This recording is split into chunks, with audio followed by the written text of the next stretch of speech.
자, 이번 보고서는 이노션, BGF 리테일, SK네트워크스, CJ, 제일재단까지 한번 보도록 하겠습니다. 자, 이노션 같은 경우에 1분기 매출 총이익은 1648억 원이고요. 영업이익은 251억 원입니다. YY 대비해서 18%, 그 다음 24% 상승을 하였습니다. 컨센서스 대비해서 크게 상회를 했다라는 점이 눈에 띄고요. 국내는 우선적으로 본사 이익이 좀 많이 늘었고 해외 비중이 좀 많이 높아졌습니다. 자, 작년에는 없었던 CES와 신차 발표 행사로 인해서 프로모션 대행 물량이 확대가 되었고요. 분기 최대 실적을 기록을 하였습니다. 해외에서는 리오프닝 기대감에 따른 프로모션과 비계열 회복세가 나타나면서 전지역 강세를 보였습니다. 우호적인 환율 효과도 더해서 신규 광고주 영입을 통해서 비계열 대행 확대로 견조한 성장세를 이끌어냈습니다. 인도네시아 법인 실적도 본격화가 되고 있고요. 지난 5월 인수한 VFX의 영상 제작 기업인 스튜디오 레논 실적이 2분기부터 연결로 반영될 예정이면서 해외에서는 글로벌 탑 VFX 스튜디오인 더 밀과 파트너십 구축을 해서 콘텐츠 크리에이티브 블록체인을 구축할 것으로 보고 있습니다. 자, 연내 글로벌 M&A도 하나 또 달성할 것으로 보이고 있는데 아이오닉6의 블룸 신차 출시가 예정되어 있고 또 카타르 월드컵도 기대되어 있기 때문에 하반기에는 좀 모멘텀이 여러 가지 있을 것 같다라고 좀 보고 있으면서 목표 주가는 75,000원으로 제시했습니다. 자, 여긴 76,000원이고요. 마켓컬리, 그다음 다올금융그룹, 다올금융그룹이 그 KB네트워크스 상장했었던 그룹이죠. 이게 이제 바로 상장하자마자 얼마 안 돼서 다올그룹으로 바꿨습니다.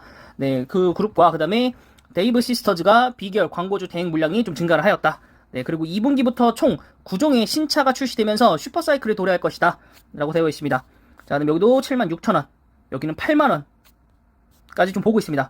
그래서 지금 현재 주가를 5만원이라고 그냥 보통 가령 얘기한다면 50%의 주가 상승률은 좀 정해져 있다라고 보시면 될 것 같고요. 목표 주가까지는 물론 50%까지는 뭐 안 나올 수도 있겠지만은 지금 뭐 보시면 아시겠지만 가면 갈수록 지금 행사들이 연례 행사들이 굉장히 많다. 그렇다라는 것은 정말로 광고주로는 이제 거의 뭐 제일 기회가 아니면 이노션이기 때문에 특히나 뭐 월드컵이나 이런 데 진짜 막 차량들 광고를 정말 많이 하잖아요. 예, 그런 것들 보시면은 정말로 이제는 좀 때가 온 것 같다라는 생각이 좀 들 정도입니다.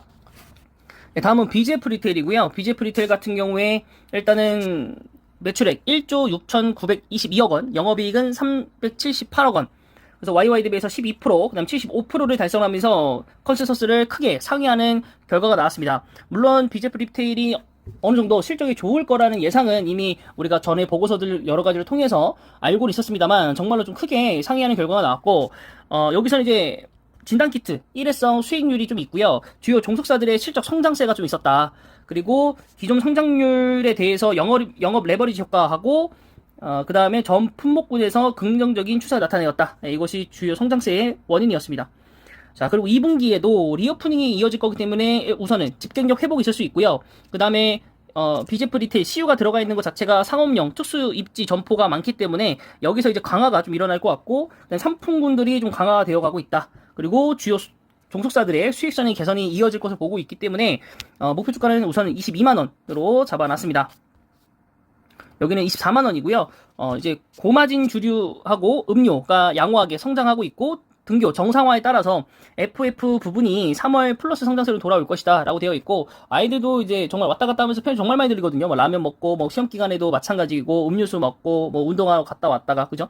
이런 것들도 있고 뭐 대학생들도 마찬가지일 거고 그다음에 이제 뭐 주류 쪽이나 이런 쪽에서 좀 많이 수요가 일어나겠죠. 이제 공원에서 잔디 펴놓고 막 마시고 밤 늦게까지 뭐 열차라든가 이제 버스 같은 게 계속적으로 이제 좀 연장이 유지가 되면 끝나는 시간이 연장이 되면 그런 것들이 더욱더 활성화되지 않을까 싶고요. 그다음 여기는 25만원까지 나타냈습니다. 그래서 우선은 GS보다는 CU인 BGF 리테일이 편의점 쪽에서 괜찮긴 한데 이미 어느 정도 이제 반영이 거의 다 되어 있지 않나라는 보고서를 저희가 한 달 정도 전에 아마 받으셨던 기억이 있으니까요. 그 보고서랑 같이 한번 보시면은 좋을 것 같습니다. 자, 그래서 세 번째로 넘어가시면 SK네트워크스가 있고요. 자, 전년 동기 대비해서 9.2% 감소한 매출액 2조 5,007억 원이고요. 전년 동기 대비해서 63.9%가 증가한 433억 원의 영업이익이었습니다. 일단 추정치에는 부합을 하는 것으로 나와 있고요. SK 매직 같은 경우에 YY 대비 3.9%, 그 다음에 YY 대비 19% 상승한 매출액 2,626억 원과 영업이익 208억 원을 기록했습니다. 자, 1분기 누적 계정 수는 224만 계정이고요. 전분기 대비해서 약 3만 계정이 순증했습니다. 자, 제품 리뉴얼 출시가 진행되었던 2월과 다르게 올해에는 3월에 진행이 되었던 영향이 있어서 순증은 조금 느려졌으나 2분기부터 매트릭스, 커피머신 등으로 품목 다변화가 진행되는 동시에 광고비 절감 노력이 지속이 되고 있습니다.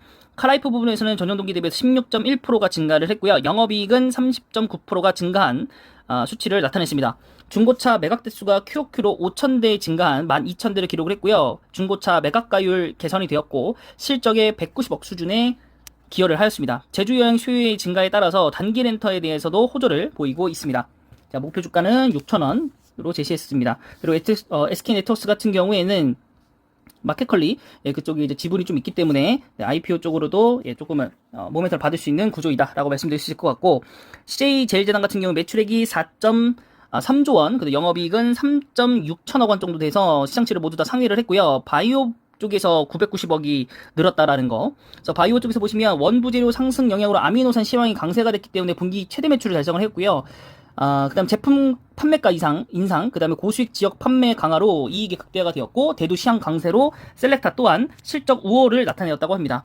자, 핵심 제품 판매 호조와 시장 지배력 기반 판매가 인상, 그 다음에 원가 구조 개선, 비용 효율화, 그 다음 판가 인상 등으로 투입 가격 상승 부담을 축소했고요.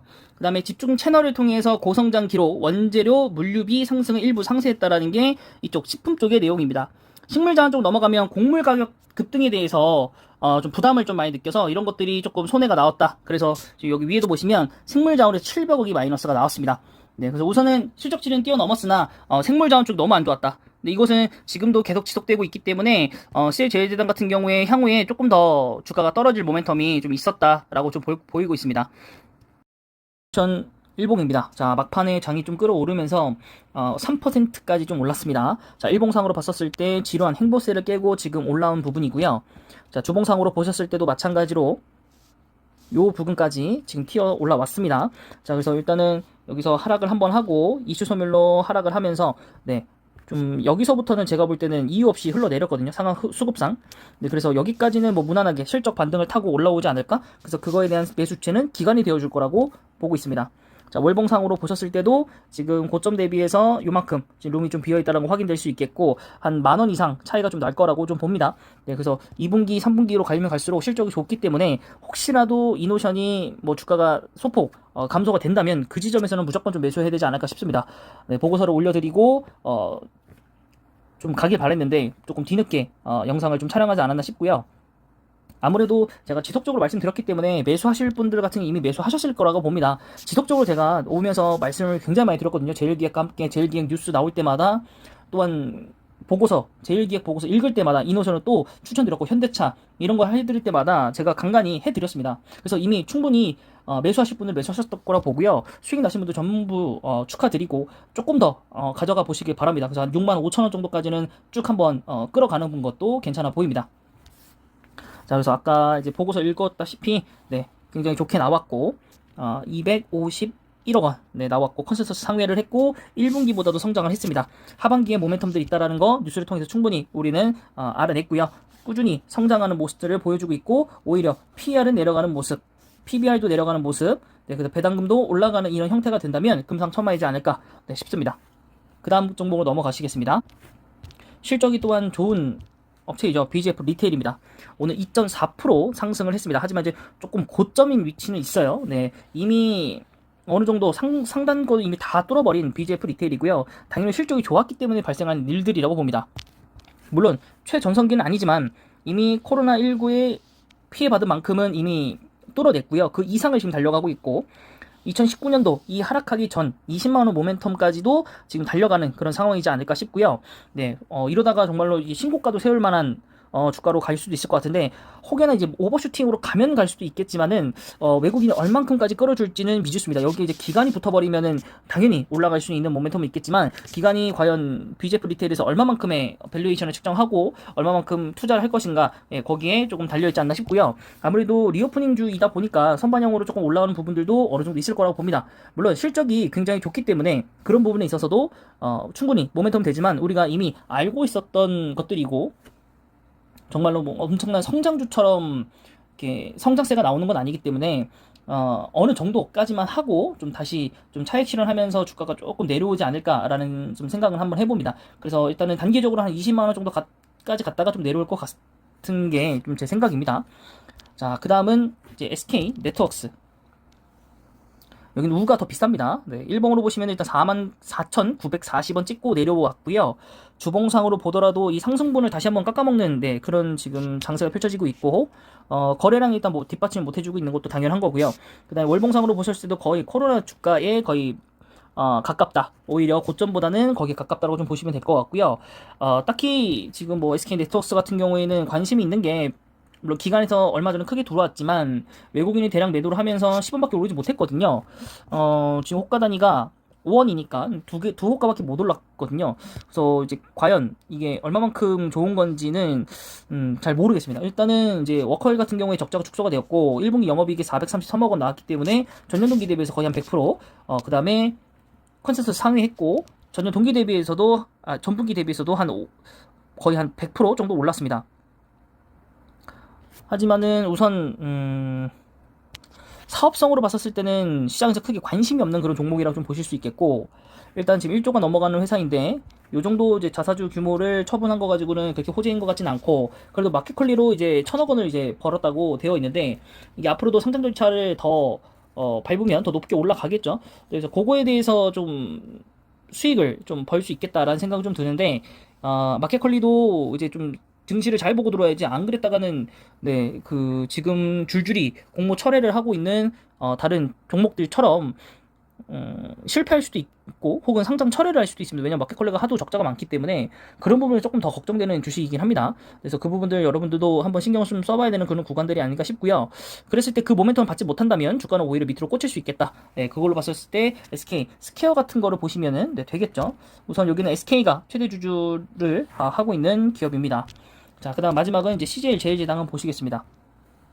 실적이 그나마 좀 잘 나왔다. 그런 종목이고, 일단 음식료품이 좋으면서 주가를 쭉 끌어당겼고요. 그 이후에 하락을 했다가 실적으로 다시 한번 반등이 나온 것 같긴 한데요. 제 생각에 이건 반등은 정말 일시적 반등, 정말 실적에 따라서 잠깐 올라온 것 같고, 오히려 지금 사업적 모멘텀이 나오려면 생분해 플라스틱 이런 게 쓰는 지금 세상에 와야 되는데, 세계 증시가 지금 너무 어지럽기 때문에 이런 부분들까지 신경을 좀 못 쓸 것 같다라는 게 제 생각입니다.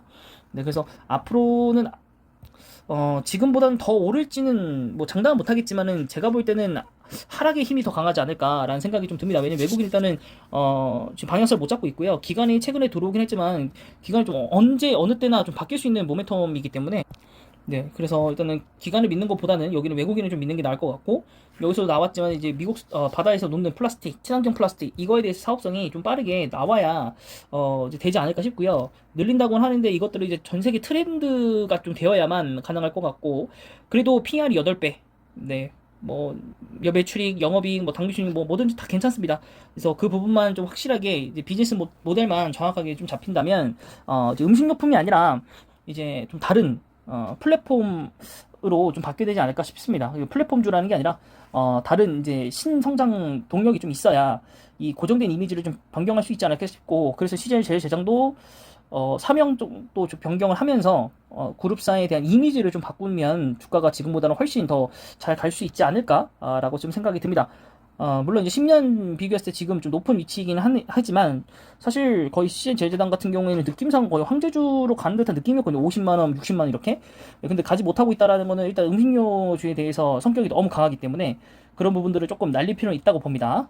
그래서 이번 영상은 여기까지고요. 영상이 마음에 드셨다면 구독과 좋아요 그리고 댓글까지 부탁드리겠습니다.